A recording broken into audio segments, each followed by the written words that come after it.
just never know, because we were dished up a really, really exciting race last week. Yeah, a classic, an instant classic in Moto2 last weekend. As we said, the second closest top 15 in intermediate world championship history. And we look at the pole man, Pecco, who was in brilliant form in that qualifying session yesterday. It's his 4th career pole position. And as Steve said, his previous 2 starts from pole in Moto2 have yielded a maximum haul of 50 points. Victorious in Le Mans, victorious at the legendary and historic Dutch TT in Assen just a few weeks ago in early July, and another win today would mean he would head to the British Grand Prix at Silverstone in a couple of weeks' time, back in the ascendancy at the top of the Moto2 World Championship. 2 points he is adrift of his closest foe and rival, Miguel Oliveira, who has big expectations and big pressure on his shoulders, of course.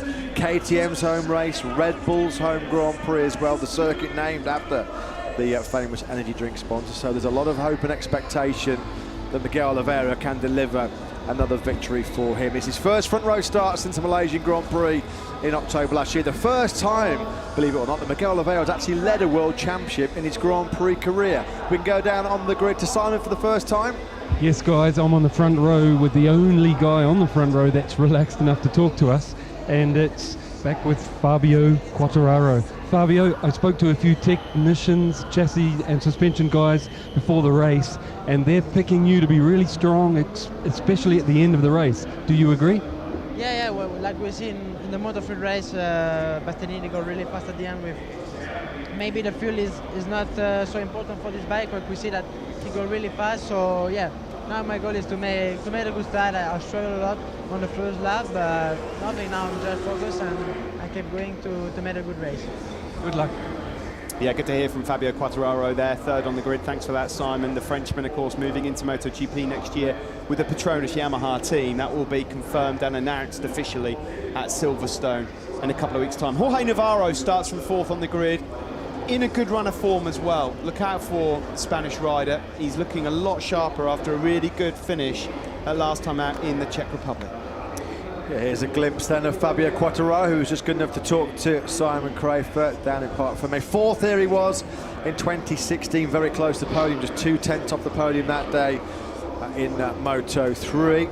Out on the first lap of his first appearance in Moto2 last year. There was a big tussle, a multi-rider pile-up at the first corner here 1 year ago. Quartararo, one of the unfortunate ones to be caught up in that tangle. He'll be hoping to keep his powder dry today as the helicopter flies out of the woodland surrounding this spectacular Red Bull Ring circuit in Spielberg. It really is a classic venue, nestled in the heart of the Styria mountain region of Austria, a picture postcard setting. And Alex Marquez goes from the middle of the second row in 5th place. Only 3 points in his last 2 races, a massive dent in Marquez's championship challenge. Back to you on the grid, Simon. Yeah, guys, I'm on the 4th row, right in the middle of the 4th row. And I'm with Remy Gardner, who put in a pretty impressive qualifying. And do you think the same sort of result is possible in the race, Remy? I think warm-up was very important for our race pace, and I think we had it. So, I think if we have a bit of luck on the first lap, we can have a pretty strong race. Good luck to you. Yeah, thanks for Remy Gardner for talking to us. Still looking for a ride next year, of course. Both Remy Gardner and Bo Bensnyder have found out this weekend that they're no longer required at Tech 3, so the pair of them will be looking for rides. Here's Mattia Pezzini, who might be looking for one himself. The Italtrans team pretty much telling Simon Crayford yesterday that their priority is to get Enea Bastianini into the team. It looks like he's going to join Locatelli, and Pezzini could be out. Simon. I'm with Augusto Fernandez, who I know you guys think has done a pretty impressive job so far. Augusto, 5th row, best qualifying so far, possible for best race as well? Yeah, hopefully, yeah. I think we have the pace. Important to have a good start, to be with the guys in front. So I hope to as I told you, to make a good start and be with the guys to battle for the, who knows, possibility to make a good race. Sure. Good luck, we'll be cheering for you. Yeah, thanks for that, Simon. It's been a real mixed weekend, hasn't it, for the Dynavolt Intact Racing team. Confirmation there on your screens that Tom Luthi will be joining the German team in 2019. Back in the Moto2 World Championship for Tom Luthi, replacing Xavi Vierge, who unfortunately, after a heavy crash at Turn 1, an incident involving Stephen Oundal in qualifying yesterday, is sidelined, missing from this 25-lap Austrian Grand Prix with some pretty nasty fractures in his right hand. We just saw there his teammate Marcel Schrotter. Congratulations to Marcel Schrotter. He's minutes away from starting his 150th Grand Prix. Will today be the day he breaks through finally onto that podium? Brad Binder turned 23 yesterday. He'll start today's race from 8th. He was in his favourite 6th place again back in Brno. But he's obviously looking to try and find his way back onto the podium. Always stronger on a Sunday than he shows throughout the weekend. So could he maybe fish his way to the front and challenge for 3rd? Yeah, 6 top 6 finishes this year for Binder, but just the one podium, that victory in brilliant fashion, his first ever Moto2 win in Germany at the Sachsenring just before the short summer break. KTM then going for 3 wins on the spin for only the 2nd time in their short Moto2 history. They did it last year, of course. Miguel Oliveira dominant at the end of 2017, winning those final 3 Grand Prix. It's been Binder and Oliveira in the last 2. Lorenzo Baldassarri not managed back-to-back top 5 since the opening 2 races of the season. He needs to try and turn that around if he wants to have any say. He's fallen away in the championship slightly, but a brave effort he put on in Brno last time out. Just missing out on the podium, mainly though down to tyre life. Yeah, like Luca Marini, like Fabio Quartararo last year, Lorenzo Baldassarri, his race was over in that first corner pile-up, so he'll be hoping to go much further and fight for the podium like he did last weekend in Brno before he encountered some real severe rear grip issues on that Kalex machine. 3 minutes to the warm-up lap. In the Startaufstellung haben wir den Behind Baldassarri on the grid is Luca Marini. What a couple of weeks it's been for the Italian, really making a name for himself. This is his teammate Bagnaia, but Marini will be starting from 10th. Red flag came out due to his crash over at turn 7 yesterday. Here he is, back-to-back podiums for Luca Marini after his maiden pole position. Said he's got pretty steady pace. I don't think he's got the pace to match his teammate Bagnaia and Oliveira, but could there be a huge battle for 3rd? Well, if there is, he'll be part of it. 21st birthday on Friday. He got an early birthday present last weekend with that brilliant 2nd place in Brno. Will he get a belated birthday present today with yet another trip to the rostrum from 10th on the grid? Joan Mir's starting from 20th. He's undefeated here at the Red Bull Ring. It would take something quite remarkable for that to continue, that record. Got to fight hard here from 20th, Matt. He has, yeah, promising form in this morning's warm-up session, though. Inside that top 4 he was, Joan Mir, although he was caught up when after a bad qualifying in Brno last weekend, wasn't he? In a tangle with the 2 Tech 3s involving this young man, Remy Gardner, and his teammate Bo Benschneider. Not a bad weekend for Remy Gardner. He topped a damp and wet FP3 session yesterday morning, 11th on the grid, middle of the 4th row for him. Here's your front row then. All of these guys in MotoGP next year. Quartararo, of course, race winner in Catalonia. Oliveira, winner last time out. Bagnaia has won every race he started from pole.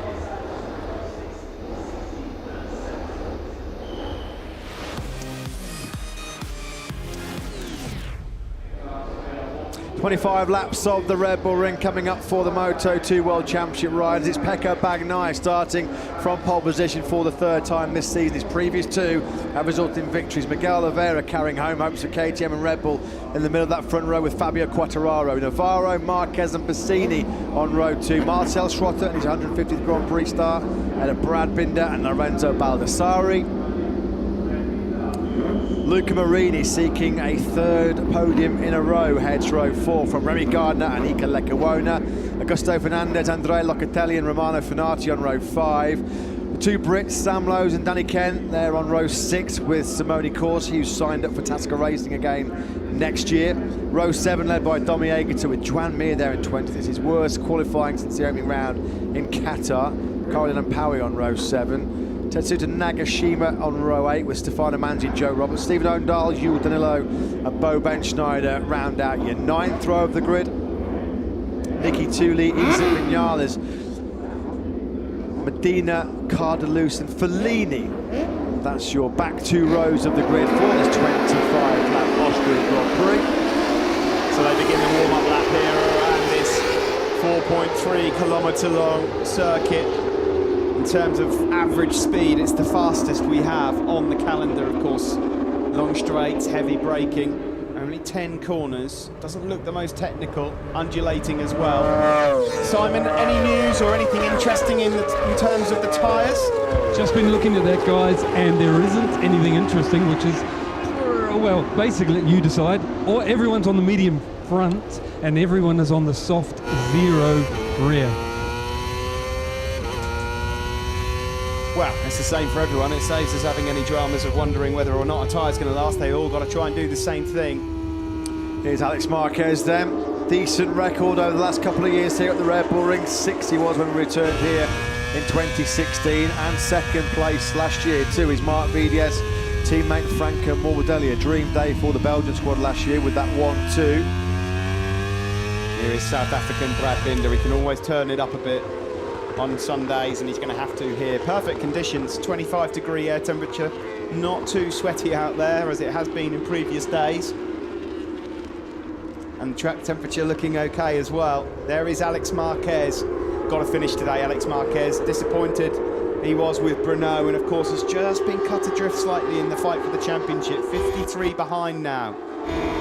And there is confirmation of it. Both Marquez, Baldassari, and you would say Brad Binder, if they have got any chance at all of having a say in this championship in the second half of the season, they are going to have to really string together 3 or 4 mega performances. So there you go, confirmation screens, just 2 points then splitting the top 2 men in the championship, the top 2 men on the grid for this Austrian Grand Prix. It's advantage Miguel Oliveira in the championship, advantage this man Pecco Bagnaia in terms of grid position today, pole position for the Italian. Usually faultless when he leads from the front, so difficult to break down, doesn't usually make a mistake, and he's got some excellent pace, but Miguel Oliveira is a fighter. There's a reason he's 2nd in the championship, and when he qualifies well, he races well. We've seen a bit of what Quartararo can do recently as well. The green flag at the back goes away, the lights are on, and away we go. Brilliant start from Bagnaia from pole position, and he'll surely lead into turn 1. He immediately goes over to the defensive line, but he's bogged it. Something went wrong there, and Oliveira goes through on him. Oh, and there's touch. Contact. Quartararo and Bagnaia surely touched there. They did. Somehow, Bagnaia has managed to rejoin in 3rd. Bagnaia dodged a bullet there, big star. Miguel Oliveira then. It was Bagnaia that made the lightning launch off the line, then whether something happened to him, Mr. Gear, it definitely bogged down because he dropped right back down. There's contact, clear contact between Quartararo and Bagnaia. Quartararo came off the worst by a long, long way.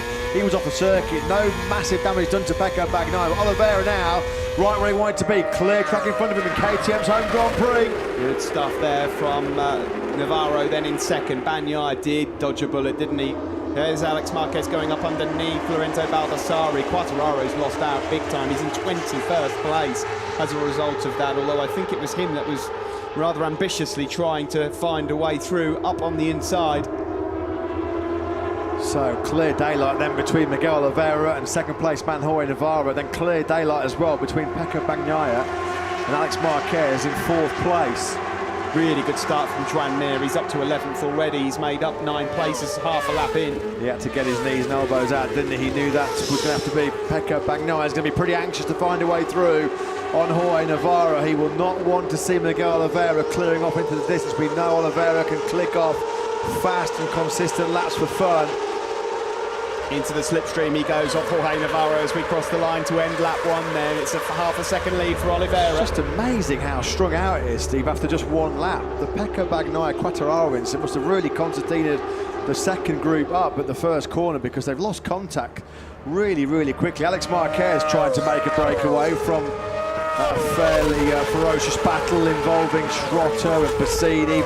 Brad Binder's in there, so is Lorenzo Baldassari. Joan Mir looking really, really menacing. That's brilliant by Mir. He's got up the inside of Schrotter and Marini on the brakes at turn number 3. This is brilliant by the man who's won both Moto3 races here in the past. Baldassari's made quite a few errors on the last couple of laps. He's pushing people wide. Here comes Joan Mir up the inside of him. Pazzini getting his elbows out as well. It's a proper battle here. Luca Marini's in there. Alex Marquez is just trying to break away from that group, and there is Brad Binder just making a move on Mattia Pizzini, but he gets back past him again. Yeah, Binder was just out a little bit wide. There wasn't a lot of room there for Pizzini to sweep through, but he took the chance and he took it brilliantly. So Alex Marquez in a bit of a lonely fourth place at the moment. He's lost contact with Navarro and Bagnaia. He's 1.4 seconds behind the poleman, Bagnaia, and he's coming under a little bit of pressure now from a massive gaggle of riders. Oh, that was Stefano Manzi. Was there a little bit of a clip there on the rear tyre of Andrea Locatelli, because Locatelli got forced off at turn number 4. Manzi was in way too hot. Out of control a bit there was Manzi. Not the first time we've said that before. 30.7 from Oliveira. He builds up to a 7/10 of a second lead. Navarro's not running a bad pace. He's in the high 130s himself, Steve, but Pecco Bagnaia somehow has got to find a way through on the Spanish rider, because otherwise Oliveira is going to bridge a gap that could well be insurmountable even at this early stage of the race. So Navarro at the moment doing a fantastic job in second place. He hasn't had a top 6 in the Moto2 World Championships since Aragon last year, 14 races ago. So he's come back to real prominence of late as Jorge Navarro. Let's watch a replay of this then. Keep an eye on Bagnaia. What happened here? He had the advantage. Then did he miss a gear or something? Here comes Quartararo. In fairness to Quartararo at this point, there is a gap there. But at this point, he's probably realising this could go wrong. They clip. Lucky. Bagnaia is really lucky.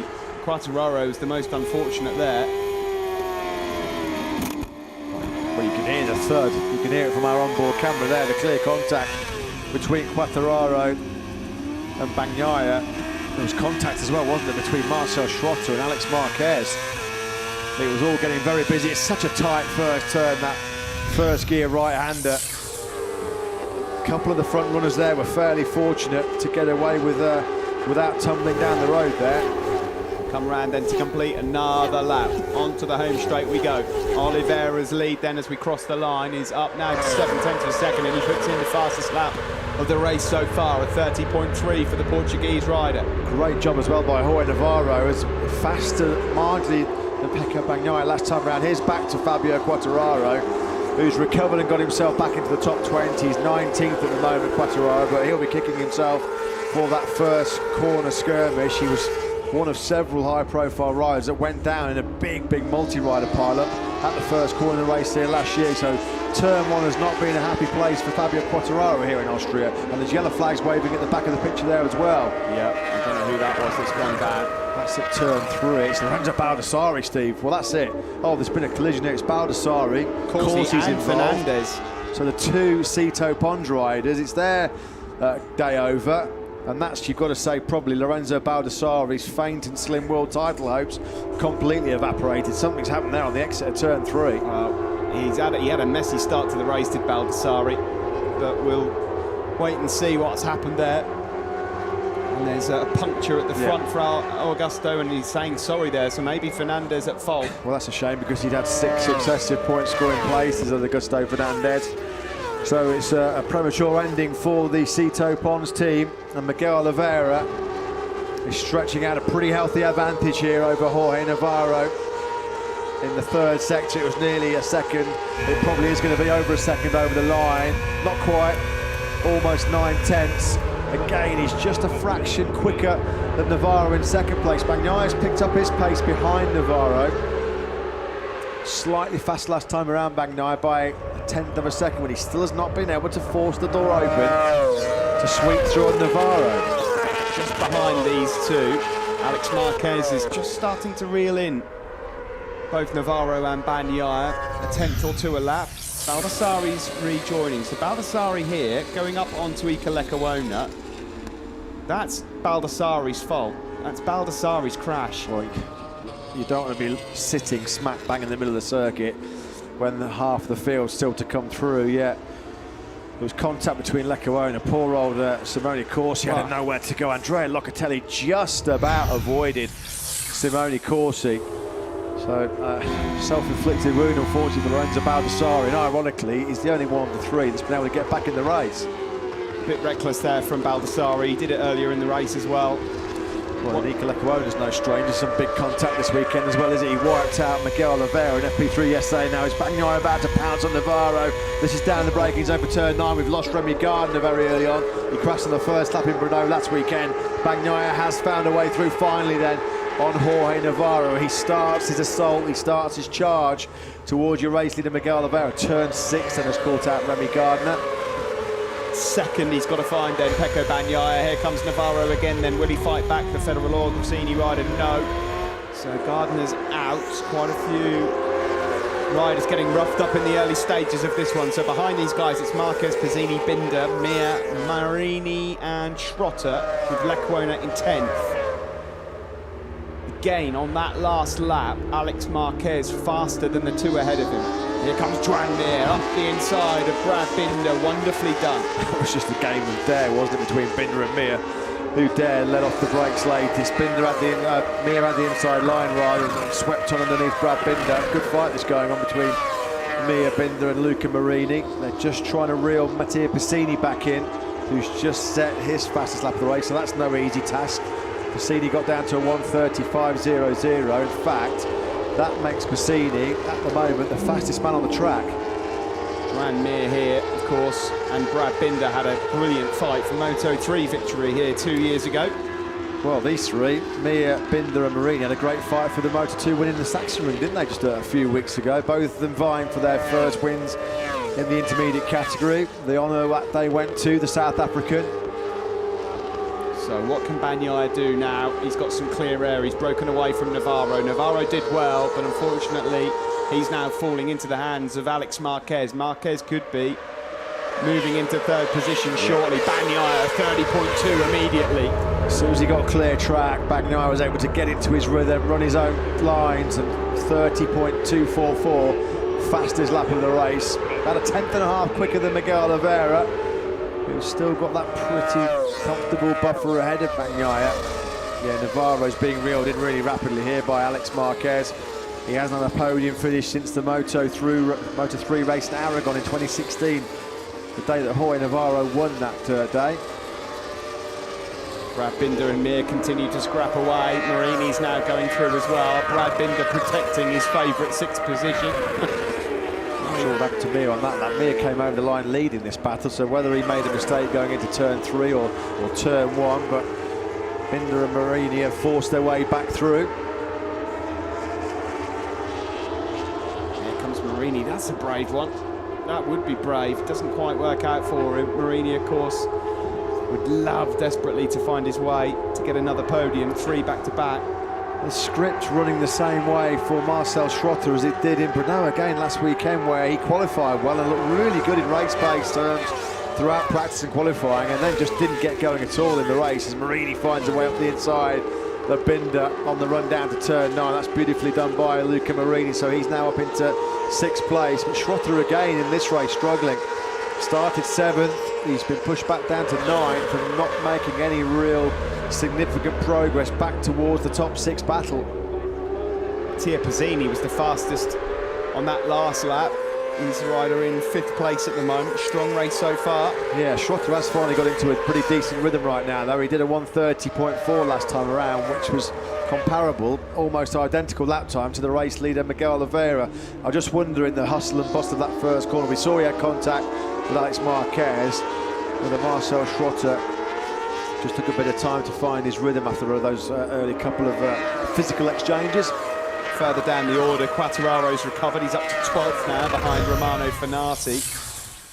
We're seeing here the move up at turn 3, and both of them just were slightly wide, and a moment for the pair of them on the exit, which was allowing Luca Marini through. Yeah, Mir got that rear tyre lit up. He's out of the seat there, isn't he, coming out of turn number 3, just kissing the screen of that Mark VDS Calix machine. Just in the background there is Schrotter and Ika Lecuona.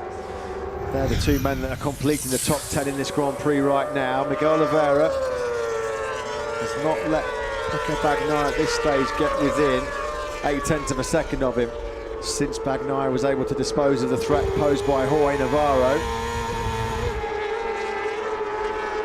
Bagnaia just desperately trying to find a 10th here or a 10th there, anything he can to reel in Oliveira. Across the line we go.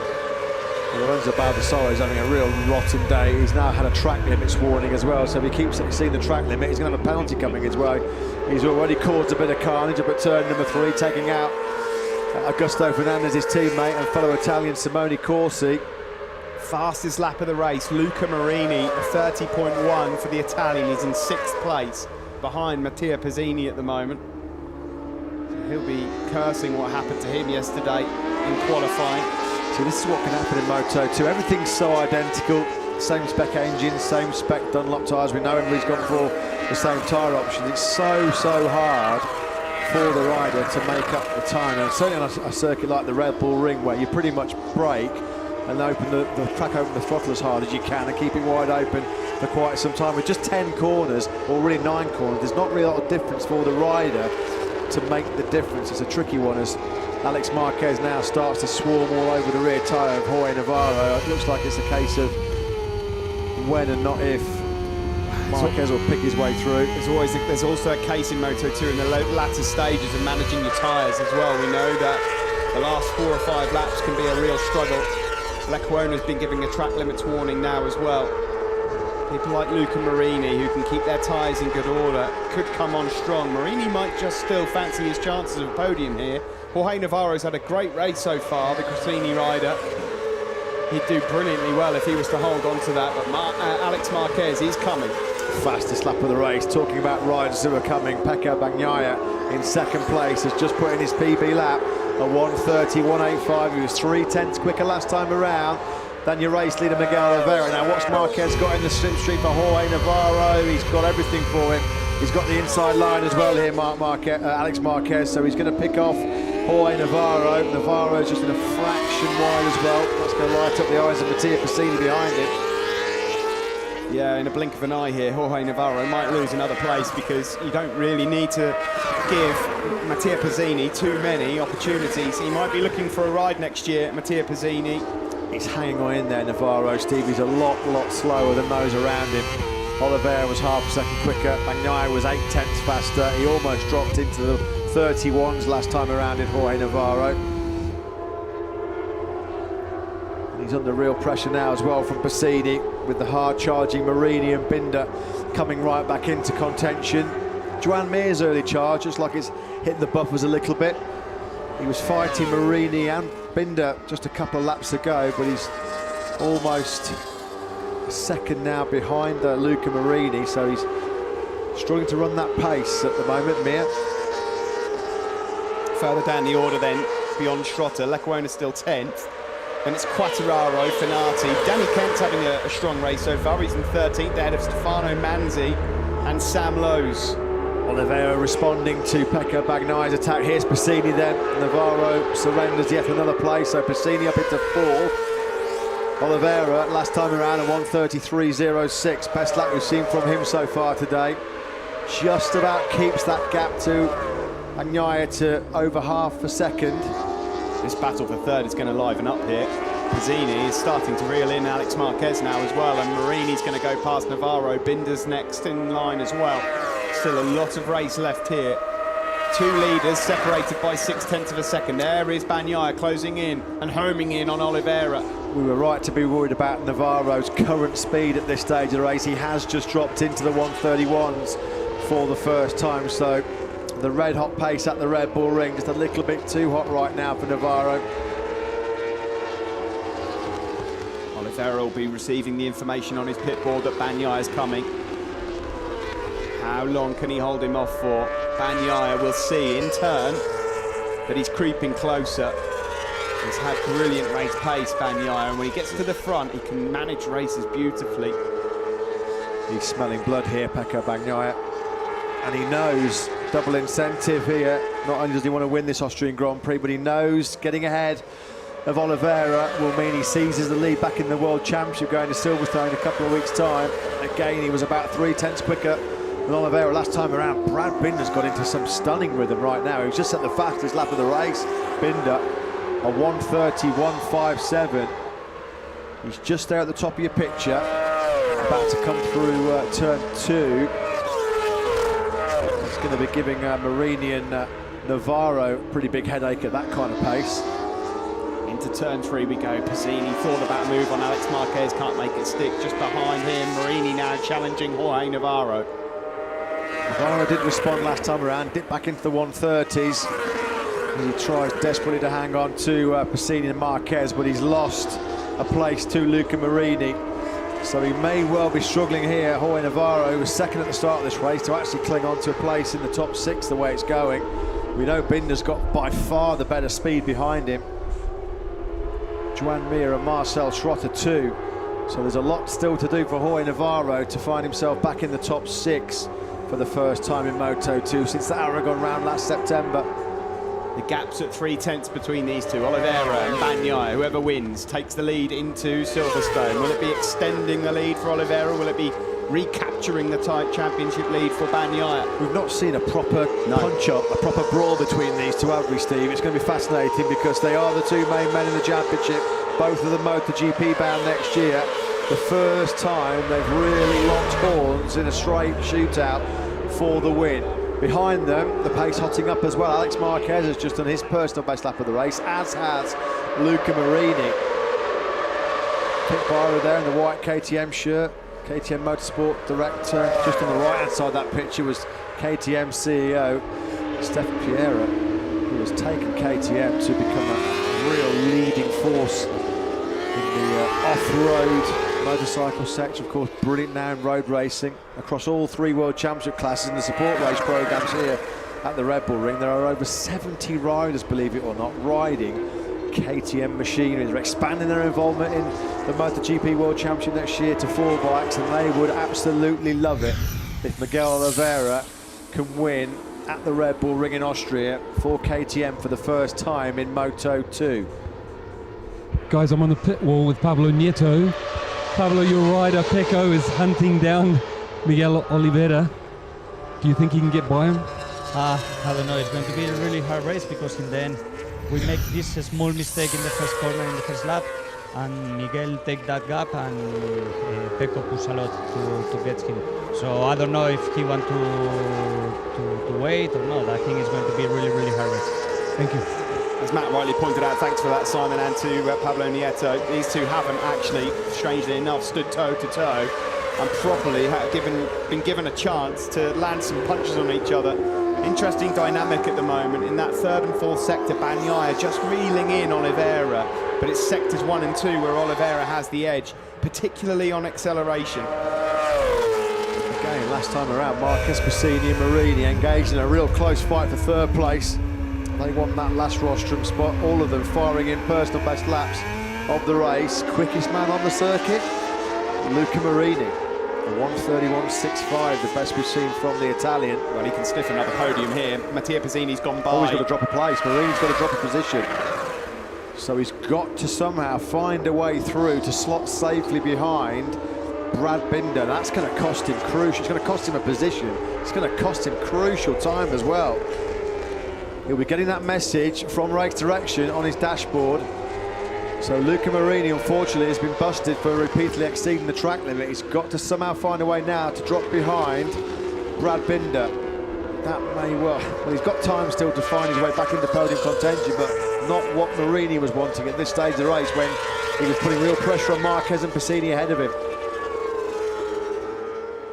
Here is the pit board of Luca Marini. He's about to be told here, drop 1 place. Well, they're just making sure he sees it. When you're in a fight like this, Steve, you don't always look at your dashboard. He will have the message on there.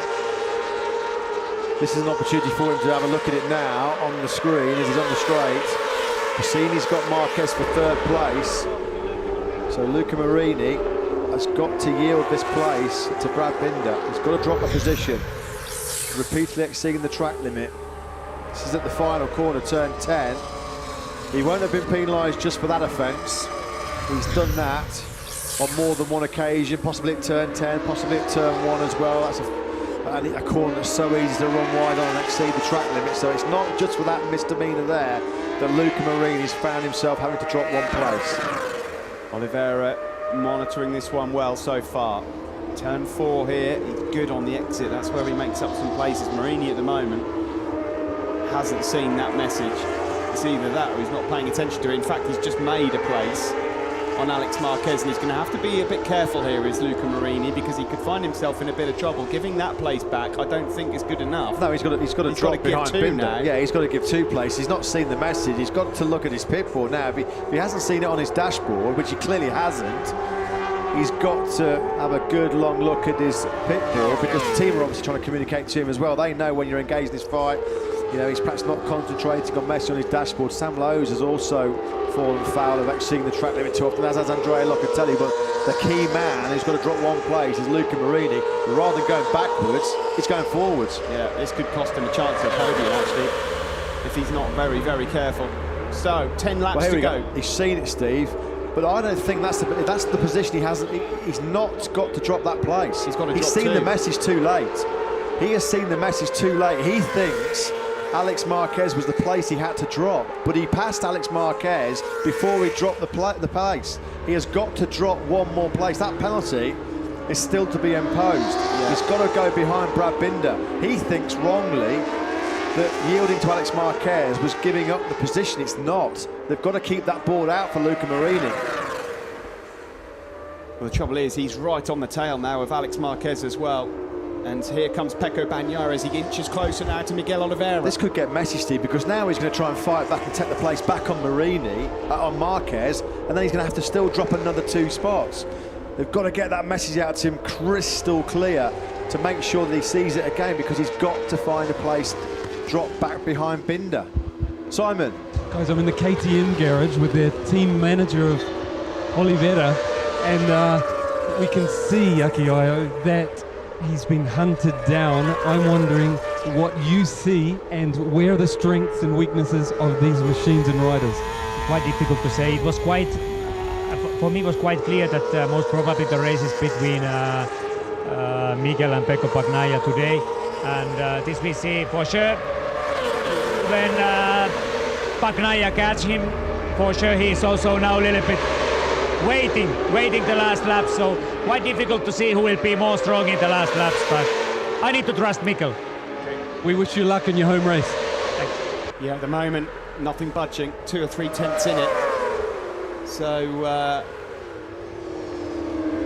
Miguel Oliveira then, oh, that was close on the brakes, into turn number 3. Yeah, well, we're being reliably informed that at some stage, obviously we didn't see it on our cameras, that Luca Marini did actually drop back a place to Alex Marquez a little bit earlier on. So now Luca Marini perfectly within his rights and justified to continue with his race. It's just been confirmed to us in the commentary box here via race direction through our Dorna colleagues that Luca Marini has got the green light now to start his charge back towards the podium, which will be a relief for him. So did we get the message too late then?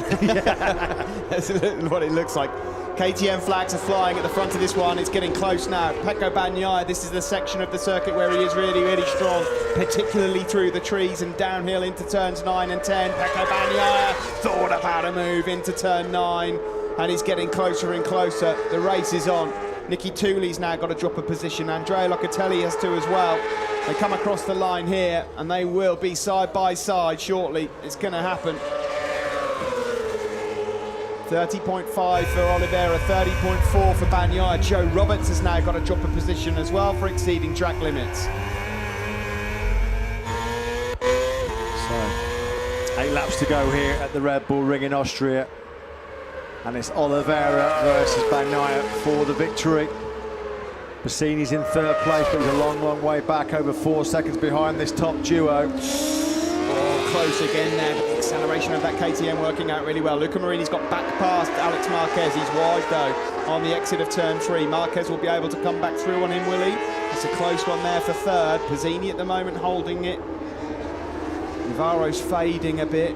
Brad Binder still in the mix there for that final podium position as well. Yeah, this is a real good showdown, isn't it, between this 4 for the podium. It's the moment Marini went back past Alex Marquez to go into 4th place. What a transformation it's been for Luca Marini over the last few weeks. 3 front row starts in the last 4 races, and on course, well on course to be battling for his 3rd successive podium finish. Bagnaia looks really comfortable, doesn't he, behind Miguel Oliveira. He's able to run a title, and Oliveira just got a little bit unsettled on the brakes going into turn number 9. Bagnaia looks like he's got a little bit in hand here at this stage of the race. Yeah, well, Bagnaia's just doing a few rehearsals here. Sectors 3 and 4, he's able to reel in Oliveira. And as things stand, he's going to be good placed to try and get Marini the win. Marini third. Marini is awesome on the brakes into turn 1. He took Alex Marquez last time around. He's now taken Mattia Pacini for third place. Could be 3 podiums on the trot for Marini. Well, KTM are going for 3 wins on the trot. Marini looking for 3 podiums on the trot. Coming of age performances of late for Luca Marini, who celebrated his 21st birthday on Friday. Oh, Sam Lowes has crashed. It's been a terrible day for Sam Lowes. He was already penalised for exceeding the track limits, and now, unfortunately, he's crashed on that downhill at turn number 9. He crashed there actually a couple of years ago at Moto2. He'd already fallen once, got back on, then damage to his bike. I remember the clip-on falling off in a real spectacular replay shot. So Sam Lowes slides out of point-scoring contention. So many riders receiving penalties elsewhere. Nice to see that Sam's actually okay after that crash. Here is the battle then for the race win. Downhill we go again. Pecco Bagnaia with just so much more corner speed, and later on the brakes down into the final couple of corners. He'll pounce there if it stays like this on the last lap. It looks a little bit like Brno all over again. It looks like the Kalex has got the better front end grip, the better braking stability, but the KTM can just fire off the corners a little bit better. It looks like the rear tyre just holding up for the KTM a little bit better, not much in it at all, fine margins. Look at that, you can see Bagnaia is able to really close on Oliveira in those 3rd and 4th sectors on the brakes, but coming out of the corners when you need the drive grip on the fat part of the tyre, it's Oliveira that can just stretch out with those 2 or 3 bike lengths he needs. It's the elastic band effect, isn't it, like right now? Well, we saw that at the end of last year. The acceleration that KTM had was a huge advantage to Oliveira and Brad Binder. And by the way, Brad Binder, who's trying to fight for a podium, has just been given a warning for track limits himself. Luca Marini's doing a fantastic job. He's trying to stretch away. He's braking Marquez and Pacini behind him.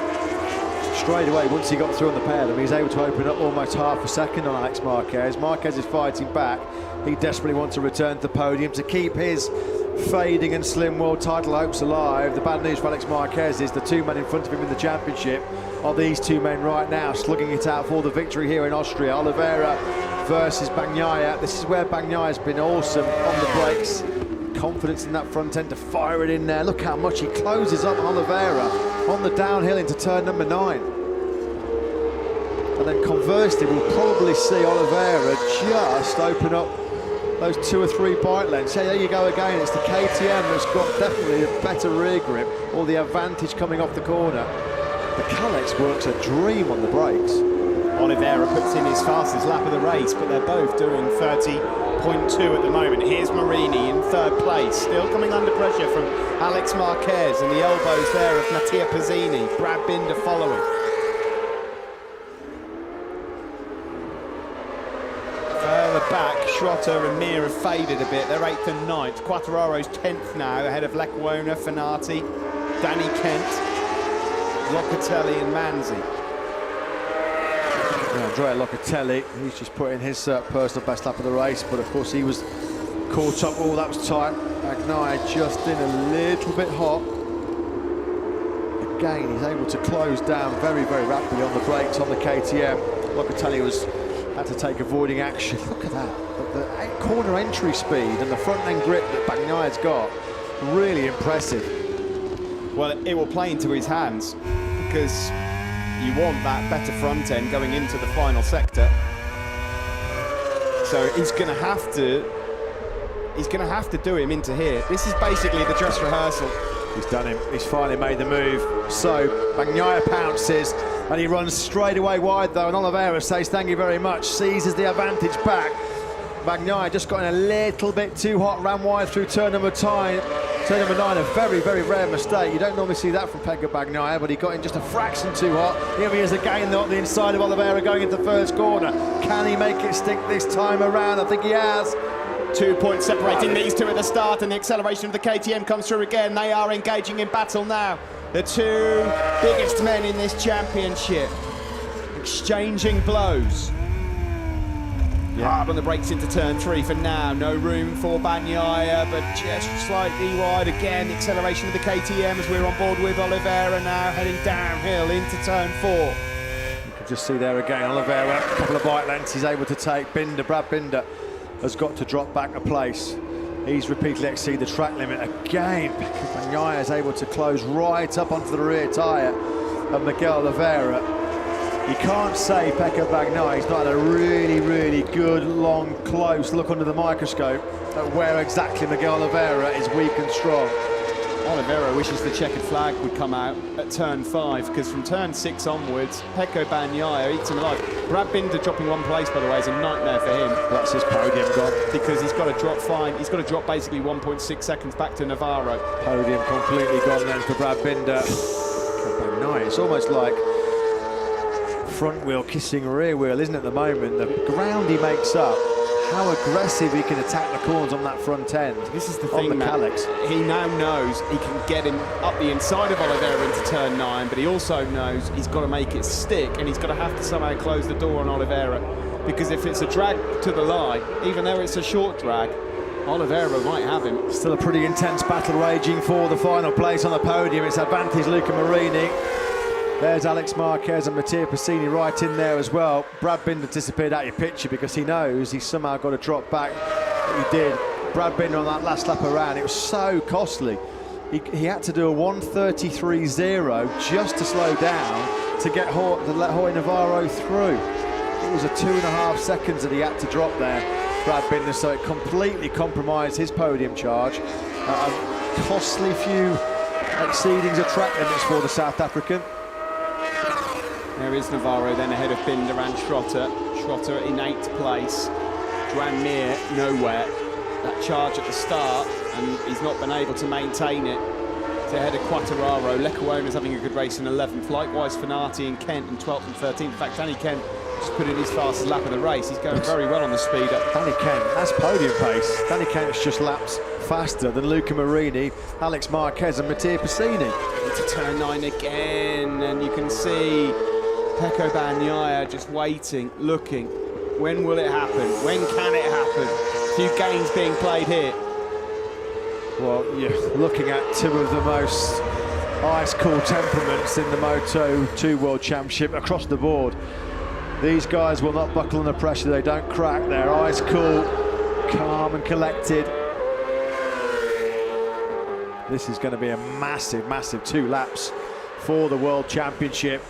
Is Bagnaia going to look up the inside of Oliveira on the brakes into turn number 3? No, he's not. Not this time around. Coming out of turn 3, then they're side by side, but again the KTM grunt just edges it. On board now with the Portuguese rider, looking back, looking for a win for Red Bull KTM. The team in general haven't had one. He's hot there into turn 4 a bit, but he manages to pull it up. He throws the anchor out, does Pecco Bagnaia. Now we come into the Italians' territory. The Sky VR46 Calix rider. These 2 left-handers, he really gets on the money. Then he closes in to Miguel Oliveira. Manzi's got to drop a place now as well. How many riders have got to drop positions in this race? Sector 3 is where Bagnaia has had the advantage with the turning on the infield section, with a better front grip. He's got the better braking stability. He's got the better turning for the corner speed. Is he going to attack now? Miguel Oliveira going into turn number 9. He is. Is this the crucial move of the race? Last time around he tried it, he ran wide, and Oliveira swept straight back through. Oliveira's going to try and fight back, and Oliveira's got the inside line. Brilliant from the Portuguese man. He leads going over to start the final lap. Oliveira has said to him twice, yeah, you can try it, but this is what's going to happen. So what does Bagnaia do? Is he going to have to try and maybe find a way to lead now into turn 9 and defend? Can he get close enough to attack him on the brakes at turn 3? The problem is, again, the KTM just gallops away a couple of bike lengths, not much in it at all. With a bit of slipstream, can Bagnaia get close enough to attack on the brakes into turn number 3? That Calix chassis starts weaving around underneath him, he can't. So that's one overtaking move, opportunity gone. Alex Marquez up the inside of Luca Marini. This is the last lap, battle for 3rd as well. Wide slightly on exit there from Alex Marquez, but here we go. This is for the race win. Bagnaia not close enough into turn 4. Oliveira just had superb drive out of turn number 3, but again, downhill. That right-hand braking zone for turn number 4. Bagnaia is able to close up. It's got to be here where Bagnaia gets closer, and he is hard on the brakes. Well, he's got to get, we know he's clinical at turn number 9. What he's got to do is get up the inside at turn number 9, just block pass, make the classic block pass, make sure there's no way through for Oliveira. He's got to run. You can't do a Marc Marquez lunge because we saw that with Andrea Dovizioso last year. Here we go then, there's 2 corners to go. This is Bagnaya's time. It's now or never surely. 2 corners left, up the inside he comes. Is it 3rd time lucky for Pecco Bagnaia? Oh, Oliveira's going to try and fight back through. As Bagnaia this time got it now, Oliveira comes through. Oh, he's wide on the exit and Bagnaia comes through and he picks him up. They're both going to be a bit of a shake of a head. Bagnaia comes through to take the win here in Austria ahead of Miguel Oliveira. Miguel won't be happy. There's a crash there Marquez. for Marquez. It looked like he might have been in 3rd. Marini takes another podium ahead of Mattia Pazzini. Oh, misery for Marquez. He was 3rd.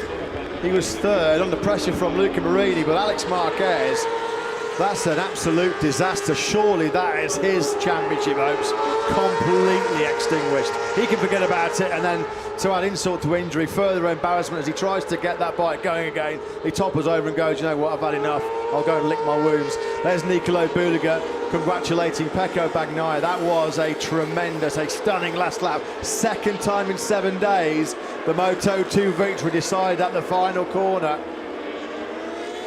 Brilliant race between Bagnaia and Oliveira. Oliveira won't like it. Well, it's, I suppose you could say, sweet revenge for Sky VR46. He did to Oliveira, to Marini last week, exactly what he's had done to himself there by Pecco Bagnaia. Crucial win. Not only has Pecco Bagnaia won the race to keep his 100% pole position winning record going in Moto2, he now leads the World Championship again. This is turn number 10. Big mistake to make that. Alex Marquez, championship gone. Well, we've seen Marquez boys launching moves up the inside that final corners. It didn't work last year for Andrea Dovizioso. There's a bit of a flip of the left hand as well there, wasn't there, from Luca Marini? He knew that wasn't going to work out, and Marini on the podium for the 3rd race in a row. His golden touch continues. Well, he's quickly turning into what could be a 2019 championship contender, Luca Marini. Stunning run of form for him. What a great race between Bagnaia and Oliveira. Fantastic one. Nice to see there a shake of the hands between Oliveira and Bagnaia as well. Well, there's no home joy then for the KTM factory. And in a double blow, they've lost the lead in the World Championship as well, going to the British Grand Prix. Here we go then, down into turn 9, inside line for Bagnaia, and he does exactly what Matt suggested, a block pass. Oliveira then tries to go through. He has to let off the brakes here to go through. He runs slightly wide, Bagnaia comes through. That was so like MotoGP last year, wasn't it? It was almost like Pecco Bagnaia said, here you go, I'm leaving the door a little bit open for you, because if you come in here, the speed that I'm going, to overtake me at the speed that you need to, you're going to run wide. I'll just get you on the cutback. Oliveira's going to be really frustrated about that. He's going to be frustrated, because that's a tiny little chink that he doesn't often show, and he'll want more, he'll want revenge. What a difference a week makes. Last weekend it was his day, it was his turn to take the victory at the last corner. Massive win for Pecco Bagnaia. He knows that was significant for the championship. He came into this race 2 points adrift. He now leads by 3. Still plenty to fight for. The KTM fans, they'll appreciated that tough battle. Great fight put up by Miguel Oliveira. Wasn't quite good enough today, but not an awful lot of damage to his championship prospects. Just 3 points then. The gap heading to round 12. Well, that's it. It's just between these two, Bagnaia and Oliveira, and if we can have more of that, then we'll be very happy. But the rest, I'm afraid, are nowhere near. The likes of Marquez, Binder, they're nowhere near for championship contention now. What a month in the life of Luca Marini. For so long, recognised by many as just a half brother of Valentino Rossi. Boy, is he making some headlines for himself. Podium in Germany. Front row starts in Germany and in Brno. 3 successive podiums, another double podium for the Sky VR46 team. Great job, Pecco Bagnaia. 3 poles this year, 3 wins. Dejection down in Mark VDS. That's it, that's going over for Alex Marquez. We've got a 2-horse race over the final 8 Grand Prix of the year in Moto2 between this man and Miguel Oliveira. psychologically that will mean a great deal to Pecco Bagnaia, not just because he's taken the championship lead, but in a straight battle, the first that we've seen this year between himself and Miguel Oliveira, he's come out on top. Oliveira, there'll be some fighting talk. He will want revenge. But it is another podium for Oliveira, and his first here in Austria as well. Well, it was the first time he'd ever led a World Championship in his career after Brno last weekend. It wasn't, or it didn't last as long as he'd have hoped for, but 3 points the gap to Pecco Bagnaia. He wanted as well, of course, didn't he, to win for KTM and Red Bull here at the Red Bull Ring in Austria. A little tap there of appreciation to Pecco Bagnaia. He laid it all on the line. It was very reminiscent of the MotoGP race here 1 year ago, wasn't it? The Marquez Dovizioso showdown. This time between two men who'll be racing Marquez and Dovizioso in MotoGP next year. Luca Marini, what a transformation it has been. Incredible, really. The start of this season, Marini 9th, 16th, 13th, didn't finish Jerez, didn't finish France, 7th in Mugello, 17th in Catalonia, 8th in Assen. Where's it all come from? Well, coming into this race, Steve, he'd already scored 4 points, more than he managed in the whole of 2017. So he's hammering where he was at this stage last year. Net close, but not quite close enough for Mattia Pessini. 4th place. Pretty much the worst place you can finish, isn't it, in a motorcycle Grand Prix race? Just off the podium, it wasn't too far behind. Luca Marini, though, the 4th man in the Moto2 World Championship, his 21st birthday on Friday. What a late birthday present for the Italian, his 3rd successive podium. He's talking to Simon. Luca, 3rd podium in a row. Valentino said you needed to confirm that you're fast, and you really have. What a race. I'm very happy because it was really difficult because until this morning in the warm-up I was struggling a lot. While we do the good changes in the bike for the race, I started very focused, and I know that was really difficult in the braking because here a lot of braking, a lot of hotspot for overtaking, but I stay calm and focused.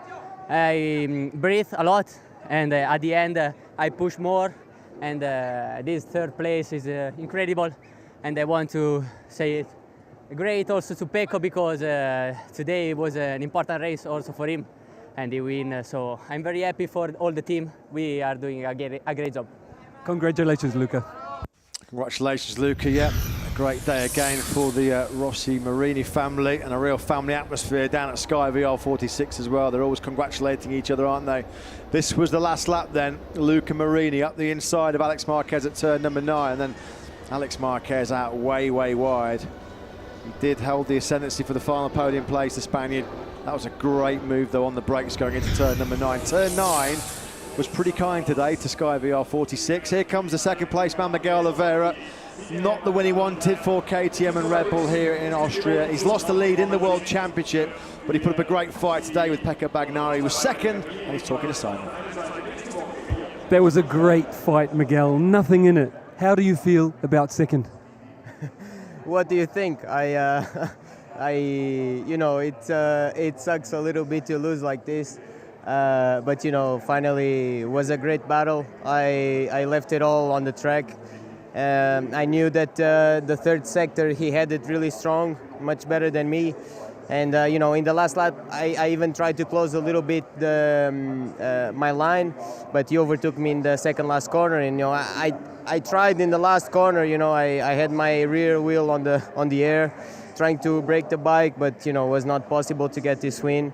You know, anyway, I'm super happy. Things are going good, and we'll get it some other race. Fantastic race, Miguel. Yep, some you win, like last weekend in Brno, some you lose, like today here in Austria.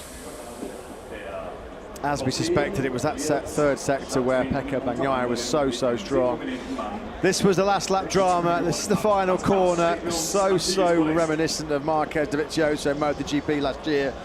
Last year it was the Italian that got the upper hand. Today it was the Italian as well. There's a bit of heartache, a bit of disappointment, and frustration for the KTM faction, but their man Miguel Oliveira did absolutely everything. Like he said, he left nothing out there on track, did his best, tried to just disrupt and upset Bagnaia in that final corner. It was all to no avail. Pecco Bagnaia taking the victory by just over 2.5 tenths of a second. It's going to be a great ending to the season to see how this championship battle unfolds between two of the fastest and likeable characters in this Moto2 World Championship. They're just digesting and debating how it all unfolded in those final couple of corners. Don't forget what happened into turn 1 as well at the start. Yeah, great recovery by Pecco Bagnaia. Here he is then. He started from pole position 3 times this year. He's converted all of them into victories. That one, perhaps the most important. He leads the World Championship. Here's your Austria victor with Simon Krafer. Pecco, great ride, great fight. What does it feel like to lead the World Championship again? I'm very happy, most of all for the leadership of the championship again.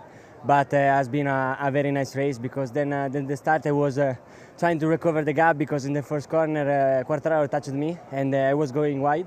But then I started to push, and when I keep again Oliveira, I was briefing because I was at the limit with the rear tire. And then when I see where was possible to overtake him, I've tried in the last corner, and has been amazing for us in KTM house, but we were very fast this weekend, and I'm very happy for this result.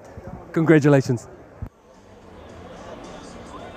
Yeah, called that absolutely on the money, didn't he? A great recovery after that early tango with Fabio Quartararo. This is on board Pecco Bagnaia. Sweet, sweet moment when he's come over the line. He knows what that means in terms of the championship. Key victory, and always good to do it in the backyard of your rival manufacturer as well, which is exactly what KTM is. He had the better front end grip, certainly in the braking zones, and for that third sector, as he said, Oliveira tried to run a real tight defensive line, but he just couldn't hold off this man. 189 points. Joan Mir had a tough day, another really difficult day for the Astrology Galicia Mark VDS team. This man, in the last 2 years here at the Red Bull Ring in Austria, has been celebrating right now in Parc Ferme and chucking carver all over himself from the top step of the podium. Not today, unfortunately. 8th place for Joan Mir. Just didn't get going. He was aggressive at the start, coming through from 20th. 8th place, not bad. He was only 12.4 seconds off, so over the race distance he was losing, what, half a second a lap, but you can't be half a tenth off in Moto2 against Bagnaia and Oliveira if you've got desires on fighting at the front. So food for thought for Mir and his team. 2 good races so far here at the Red Bull Ring. One still to come, of course, the main event, MotoGP, coming soon. Pablo Nieto celebrating down there over the moon. Nervous when he was talking to Simon Krafer as ever down in pit lane, but his man did the job.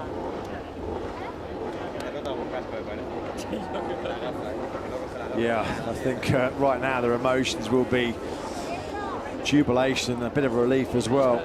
The thing is, Matt, they also know that, you know, they've got one guy who's fighting for the championship, leads the World Championship. They've also now got another rider who next year is a championship contender. Absolutely. Beautiful Red Bull Ring trophies, carbon and pine. Definitely one you want to be keeping on the mantelpiece to show the grandkids in a few years' time. Podium celebrations about to commence then for the Moto2 riders. There's your race winner, Bagnaia. And your new World Championship leader, just taking some fluids on board after a fairly punishing 25-lap race. Just about the hottest conditions we've had all weekend so far right now out there in Spielberg.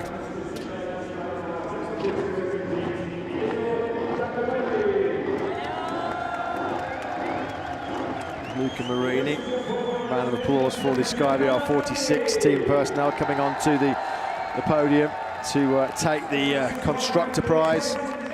Here is Luca Marini himself.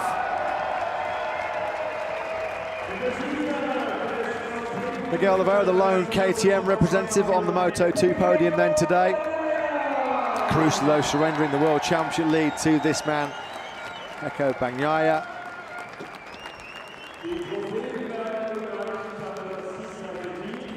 Italians first and third. And Valentino Rossi after a pretty gloomy weekend in MotoGP for the doctor. Miglina Krumova, CEO of iTime, the event sponsors of this Austrian Grand Prix, handing over the team prize to Sky VR46 after that last lap brilliance by Pecco Bagnaia. Well, he was 21 on Friday, and what a month it's been for Luca Marini, the 21-year-old from Urbino, collecting his third successive podium trophy and his 47th Grand Prix start. What a purple patch the young Italian's going through right now. Second place trophy to Miguel Oliveira. The 23-year-old, it's his 29th career podium, his 16th in the Moto2 World Championship. But the top prize and top place in the Moto2 World Championship goes to Pecco Bagnaia, the 21-year-old from Torino, his 18th podium finish, his 5th victory in the Moto2 World Championship, the 7th of his Grand Prix career, and his 98th start.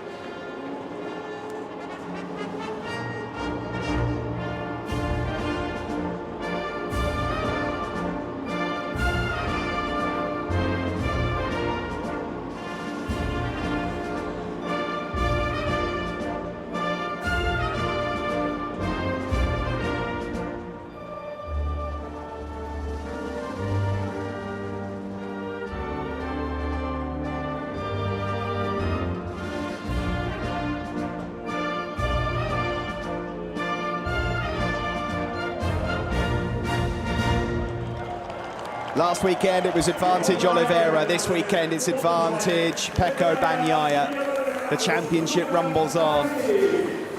It's the tale of these two, Oliveira and Bagnaia. A lot of respect for each other at the moment. This will rumble on. 11 gone. There's still quite a bit to go here for these guys. 19 rounds in the championship, and you've got to believe that we're going to see plenty more battles like that from now until the end of the season. They get a weekend off now, and then it will be Silverstone, then Misano, and at Misano, Pecco Bagnaia will be entering his 100th Grand Prix.